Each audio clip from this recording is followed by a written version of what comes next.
बिस्मिल्लाहिर्रहमानिर्रहीम बिस्मिल्लाहिर्रहमान। आज जो टॉपिक हम डिस्कस करेंगे वो है ग्रुप 2A एलिमेंट्स, उसके जनरल कैरेक्टर और उसके member.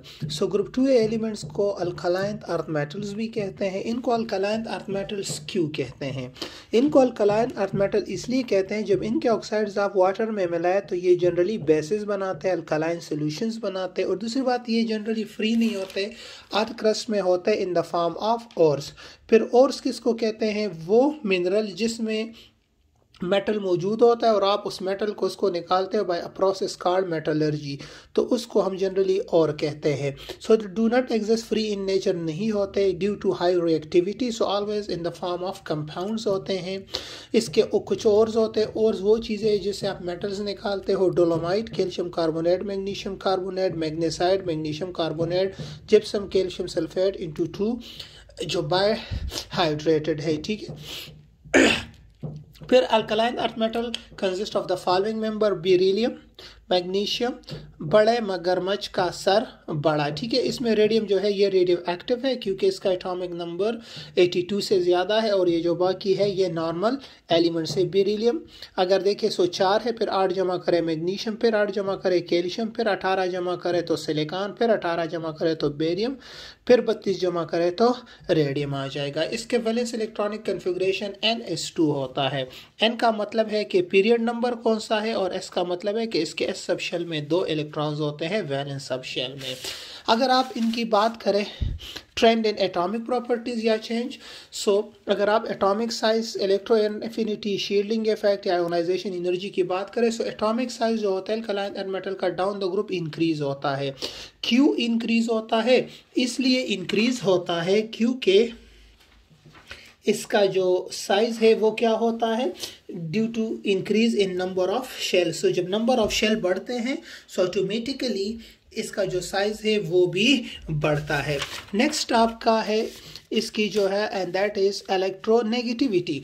Electronegativity alkaline earth metals की क्या होती है? डाउन द ग्रुप डिक्रीज होती है ड्यू टू इंक्रीज इन क्या, एटॉमिक साइज। क्योंकि down the group size increase होता है, इनकी इलेक्ट्रोनेगेटिविटी जो है वो डिक्रीज होती है क्योंकि इलेक्ट्रॉन डोनेटिंग इफेक्ट ज़्यादा होता है। ठीक है। बेरिलियम की जो इलेक्ट्रोनेगेटिविटी है वो सबसे ज़्यादा है, 1.5 है, और जो रेडियम है उसकी इलेक्ट्रोनेगेटिविटी सबसे कम है, 0.9 है। इलेक्ट्रॉन एफिनिटी की अगर हम बात करें इलेक्ट्रॉन एफिनिटी भी डाउन द ग्रुप डिक्रीज होती है क्योंकि साइज इंक्रीज होता है। जब साइज इंक्रीज होता है तो इलेक्ट्रॉन एफिनिटी ऑटोमेटिकली डिक्रीज होती है। अगर आयोनाइजेशन एनर्जी की बात करें down the group ionisation energy भी डिक्रीज होती है। लेकिन एक बात याद रखिएगा कि आयोनाइजेशन एनर्जी जो अल्कलाइन अर्थ मेटल की है वो ज़्यादा होती है किससे? अल्कली मेटल से। अगर आप अल्कली मेटल्स को देखें तो उसके वैलेंस शेल में 1 हाफ फील्ड है, और अगर आप अल्कलाइन अर्थ मेटल को देखें तो उसके वैलेंस शेल में 2 इलेक्ट्रॉन होते हैं, या S जो सब शेल है, तो ये स्टेबल होता है, तो इसलिए इसकी आयोनाइजेशन एनर्जी भी फर्स्ट ग्रुप से ज़्यादा होती है। अगर आप शील्डिंग इफेक्ट की बात करें shielding effect alkaline earth metal का इंक्रीज होता है डाउन द ग्रुप। क्यों? क्योंकि due to increase in atomic size या नंबर ऑफ शेल इंक्रीज होते हैं।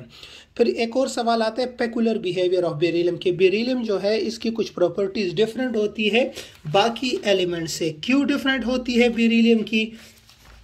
इसलिए डिफरेंट होती है क्योंकि बेरिलियम का साइज सबसे छोटा होता है, इलेक्ट्रोनेगेटिविटी सबसे ज़्यादा है, इसमें डी सब शेल नहीं होता, चार्ज डेंसिटी इसकी ज़्यादा होती है।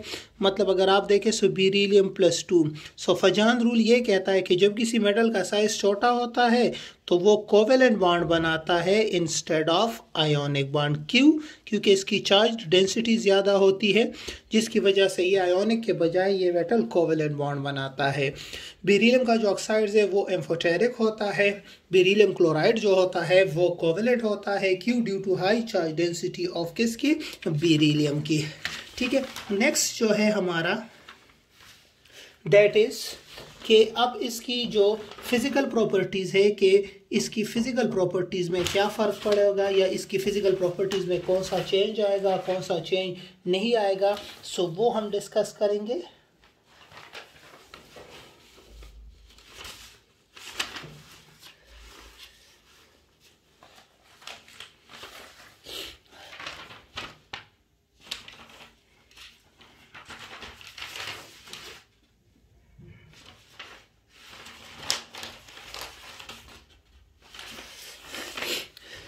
Now come to the next, that is the trend in physical properties कि अल्कलाइन अर्थ मेटल की फिजिकल प्रॉपर्टीज का ट्रेंड क्या होगा। ठीक है, सो इसके अगर आप फिजिकल प्रॉपर्टीज के देखें तो सबसे पहले फिजिकल प्रॉपर्टीज में इसका स्टेट आता है।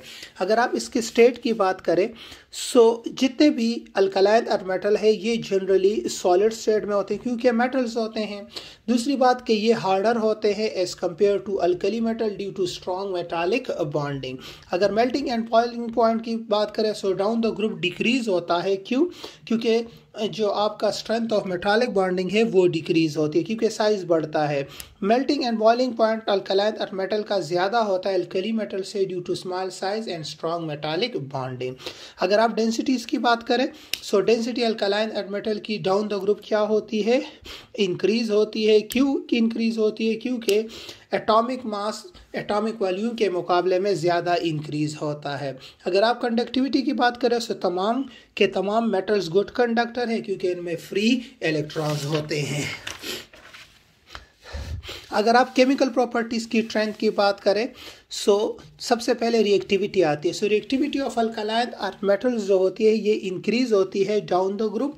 क्यों इंक्रीज होती है? क्योंकि साइज इंक्रीज होता है। ठीक है, लेकिन ये जो अल्कलाइन अर्थ मेटल है ये लेस रिएक्टिव होते हैं अल्कली मेटल्स के मुकाबले में क्योंकि इसके जो वैलेंस सबशेल है एस उसमें 2 इलेक्ट्रॉन होते हैं कम्प्लीटली फिल्ड होते हैं। ठीक है, नेक्स्ट अगर आप रिएक्शन विद नाइट्रोजन सो ये तमाम नाइट्रोजन के साथ मिलकर नाइट्राइड्स बनाते हैं। लेकिन एक बात याद रखिएगा बेरिलियम नाइट्राइड्स कोवेलेंट होता है। क्यों?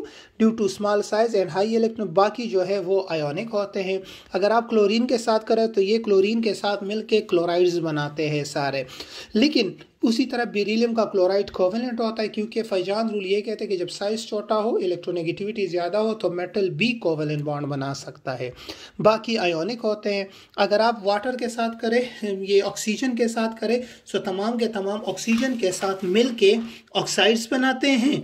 लेकिन ऑक्साइड्स ये नॉर्मल भी बना सकता है और परऑक्साइड भी बना सकता है। अगर आप यहाँ पे देखें सो बेरिलियम नॉर्मल ऑक्साइड बनाता है क्योंकि -2 ऑक्सीडेशन स्टेट है। मैग्नीशियम भी कैल्शियम भी। लेकिन स्ट्रोंशियम और बेरियम जो है ये पर ऑक्साइड्स बनाता है। सुपर ऑक्साइड इसलिए नहीं बना सकता क्योंकि इनके साइज छोटे होते हैं। जब साइज छोटे होते हैं तो ये ज़्यादा ऑक्सीजन को एकोमोडेट नहीं कर सकते। नेक्स्ट जो आपका है रिएक्शन विद वाटर। जितने भी है ये तमाम वाटर के साथ मिलके जनरली ऑक्साइड्स बनाते हैं लेकिन मैग्नीशियम हाइड्रोक्साइड्स भी बना सकते हैं। मैग्नीशियम हाइड्रोक्साइड कूल कंडीशन में बनाता है लेकिन जब टेम्परेचर हाई होता है तो वो ऑक्साइड बनाता है। अगर यहाँ पे आप मैग्नीशियम को कूल कंडीशन में रिएक्ट करें तो ये बनाएगा और अगर आप स्टीम रखें तो फिर ये मैग्नीशियम हाइड्रो ऑक्साइड बना के देगा। ठीक है, कैल्शियम ऑक्साइड एंड हाइड्रोजन ये सब। और दूसरी बात कि ये जो बेरिलियम होता है ये कोवेलेंट होते हैं। जो नीचे वाले होते हैं वो जनरली क्या होता है? आयोनिक होते हैं। फिर नेक्स्ट जो है solubility of sulphate carbonate and hydroxides of alkaline earth metal क्या है डाउन द ग्रुप। सो अगर आप देखिए हाइड्रोक्साइड जब आप डाउन द ग्रुप जाते हैं तो इनकी सॉल्युबिलिटी इंक्रीज होती है due to increase in ionic character. लेकिन अगर आप सल्फेट करें तो इनकी सॉल्युबिलिटी डाउन द ग्रुप क्या होती है? डिक्रीज होती है। क्यों डिक्रीज होती है? Due to large size of sulphate. इसी तरह कार्बोनेट की भी जो आपके पास सॉल्युबिलिटी है डाउन द ग्रुप क्या होती है? ये डिक्रीज होती है। ये जो बेसिकली कार्बोनेट जितने भी है बेसिकली इनसॉल्युबल होते हैं वाटर में। ये सॉल्युबल होते हैं एसिडिक मीडियम में। क्यों? क्योंकि साइज बड़ा होता है। नेक्स्ट आपका कि हाइड्रोक्साइड्स। अच्छा एक और बात याद रखिए कि जो हाइड्रोक्साइड है सेकंड ए ग्रुप के ये लेस बेसिक होते हैं as compare to first A group क्योंकि along the period basic character decrease होता है और एसिडिक कैरेक्टर इंक्रीज होता है। नेक्स्ट जो है stability of carbonate bicarbonate and nitrates down the group क्या होता है? जब आप डाउन द ग्रुप जाते हो तो कार्बोनेट बाइकार्बोनेट और नाइट्रेट की जो स्टेबिलिटी है वो इंक्रीज होती है। क्यों इंक्रीज होती है? क्योंकि डाउन द ग्रुप मेटल का साइज बढ़ता है। जब मेटल का साइज बढ़ता है तो उस मेटल में पोलराइजिंग पावर कम होती है तो फिर उसमें एबिलिटी नहीं होती इस कार्बोनेट आयन से इस ऑक्सीजन को निकालने की। अगर आप बेरिलियम को देखें तो ये आसानी से इस ऑक्सीजन को निकाल के बेरिलियम ऑक्साइड बना देता है। लेकिन मैग्नीशियम मुश्किल से निकालते हैं। क्यों? क्योंकि मैग्नीशियम का साइज बड़ा है। इसी तरह अगर यहाँ पे भी आ जाए तो बाइकार्बोनेट्स में भी वही कंसेप्ट है और यहाँ पे भी है। So stability of carbonate, bicarbonate and nitrate increase होती है डाउन द ग्रुप, क्योंकि increase in atomic size and decrease in charge density and polarising power.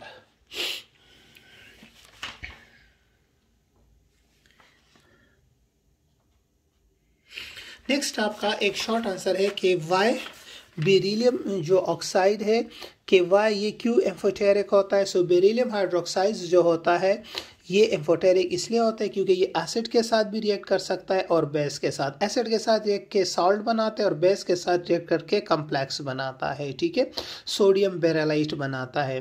Polarising power किसकी ability of cation to distort anion, और tendency of anion जो anion कहते हैं negative ion को of anion, ये साथ है। To polarise by cation is called polarisability कहते हैं, ठीक है।